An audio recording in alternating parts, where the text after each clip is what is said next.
stage in the battle against coronavirus. COVID-19 can be characterized as a pandemic. The world is currently in the midst of a brand new pandemic, gripped by a new virus called COVID-19, a virus that has killed thousands already. The new coronavirus started in the Chinese city of Wuhan, and similar to the SARS virus from 2003, is strongly thought to have originated from a meat market, where wild animals are also traded. It is therefore a zoonotic disease, meaning that it is a disease that is spread from non-human animals to humans. Consequently, many people are now blaming Chinese culture for this new pandemic, outraged that people in China eat animals such as bats and pangolins.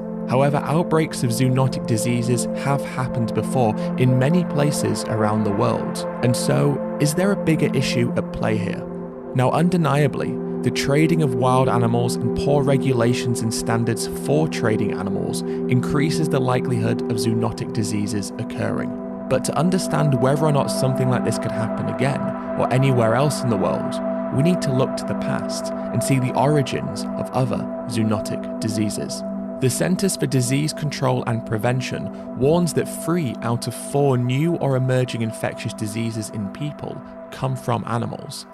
And the World Health Organization, the Food and Agricultural Organization of the United Nations, and World Organization for Animal Health have previously stated that increased demand for animal protein is one of the main risk factors of a pandemic. According to the AIDS Institute, the HIV virus started because of humans eating chimpanzees, and according to the BBC, the recent Ebola outbreak started because of people eating bats.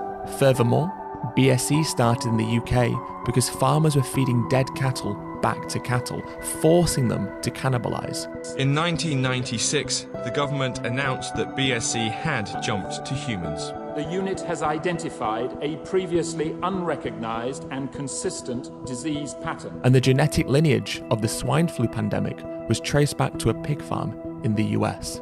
The one thing that all of these diseases have in common is that they are linked to our exploitation of non-human animals.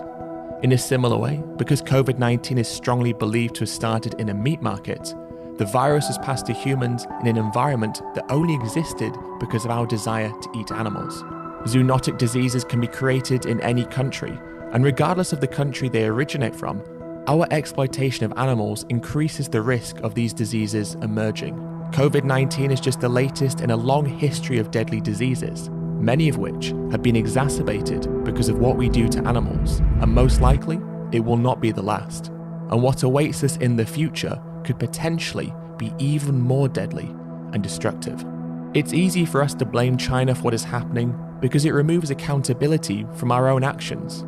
But there have been extreme cases of xenophobia where people who appear Asian have been assaulted simply for the way that they look. When I looked over, there was someone filming me. It was just coronavirus being repeatedly shouted at me. He punched me twice. The first time he missed, the second time he got me right in between the eyes, and it hit my glasses. My glasses flew off, and my glasses broke my nose as well. Speaking of the virus, police say it may have played a role in this attack. Commenters on Twitter say he even called the woman diseased. Every disease has ever came from China, homie. Everything comes from China. It's disgusting. Yet as history shows us, the problem isn't country-specific or culturally specific. And so, if you're stockpiling toilet roll, perhaps it's important to look at what else is in your shopping trolley. Or if you disagree with people eating bats, then the question is, what is the difference between eating bats or eating pigs or chickens? Especially if all 3 animals are capable of spreading zoonotic diseases. Some zoonotic diseases we can do very little to stop or avoid, but surely that provides us with even more of a reason for us to change our behaviours in order to stop the ones that we can avoid, especially when those ones have historically been among the most pernicious, severe, and destructive of all.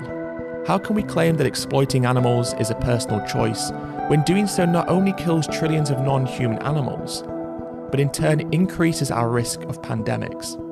How can we point the finger at others for the actions and problems that we are also responsible for causing?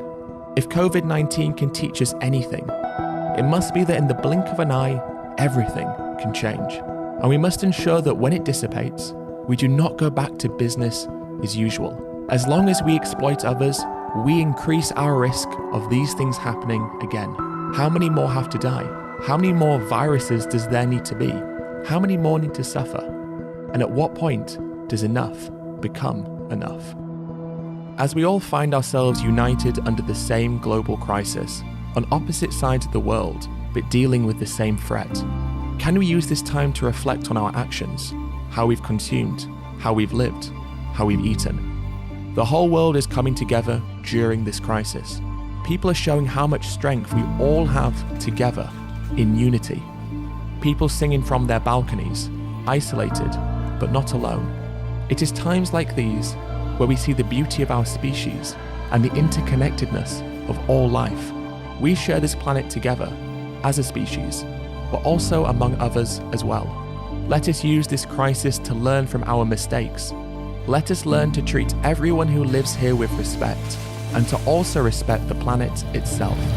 We may not be able to end all suffering or all pandemics, but we can come together to end those that are caused by our exploitation of others.